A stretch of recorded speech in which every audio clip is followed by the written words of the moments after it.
Hello, welcome to my channel প্রবাসী বাঙালি। আজকে পটলের একটা রেসিপি নিয়ে চলে আসলাম। এখন যা গরম, একদিন পটল এনে বাইরে রাখলেই এরকম একটু শুটকা মেরে যায়। যাই হোক, পটলগুলো এরকম করে খোসাগুলো ছাড়িয়ে নিয়েছি। এবারে এখানে দুটো বড় পেঁয়াজ একদম কুচি করে নিয়েছি। এটাতে টমেটোটা একটু বেশি লাগবে, 5-6টা টমেটো নিয়েছি। এইগুলো খুব ছোট ছোট টমেটো। 1 চামচ আদা রসুনের পেস্ট, যদি নিরামিষ খেতে হয় তাহলে শুধু আদা দিলেও হবে। আর এখানে 1/2 চামচ জিরে। এই টমেটোগুলো একটা পেস্ট বানিয়ে নেব। এখানে এবারে একটা কড়াই বসিয়ে দিয়েছি। রান্নাটা করব কিন্তু জিরো অয়েল, কোনো তেল থাকবে না। কড়াইটা গরম হয়ে গেছে, এবারে দিয়ে দেব জিরে। জিরেটা একটু ভাজা করব।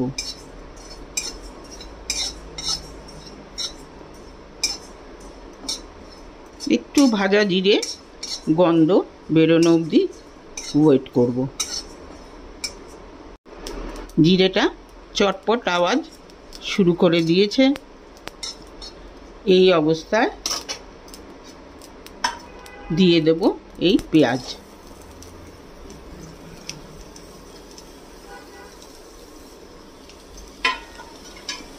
ফ্লেমটাকে কিন্তু এবারে কমিয়ে দেব।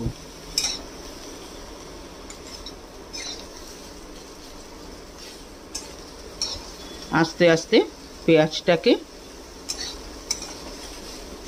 এমনিতেই ভাজবো, বিনা তেলেই ভাজবো। পেঁয়াজটা হালকা করে ভাজা হয়ে গেছে, এবারে দিয়ে দেবো পটলগুলো।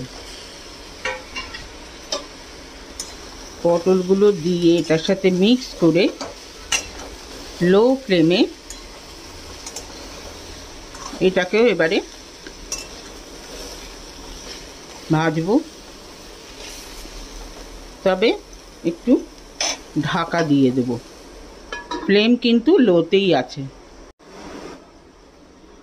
এইটাতে দিয়ে দেব অল্প একটু সল্ট,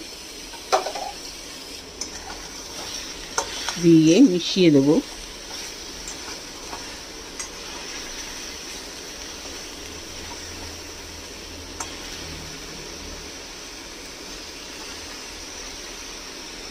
দিয়ে আবার ঢাকা দিয়ে দেব। মিনিট 5 ঢাকা দিয়ে রেখে দিয়েছিলাম। পটলগুলোর কালারও কিন্তু চেঞ্জ হয়ে গেছে। এবারে ফ্লেমটা বাড়িয়ে এই টমেটো পেস্টটা দিয়ে দেব,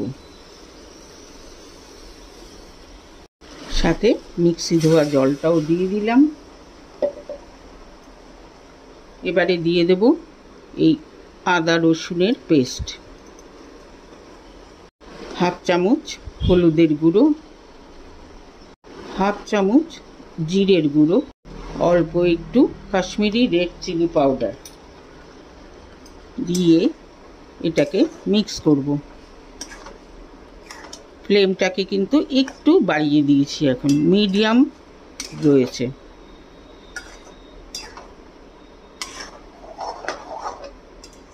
মিক্স করে দিয়ে এটাকে এবারে আবার ঢাকা দিয়ে দেব।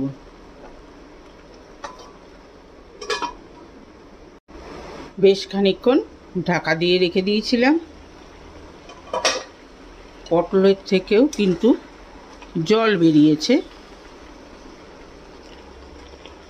পটল সেদ্ধ হয়ে গেছে একদম।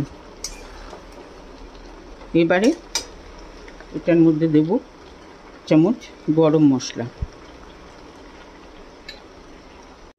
পরিমাণ মতো সল্ট, আর বেশ কিছু চেরা কাঁচা লঙ্কা। একটু ঝাল ঝাল খেতে ভালো লাগবে, একদম হেলদি। এটার মধ্যে কিন্তু কোনো চিনিও কিচ্ছু দিচ্ছি না।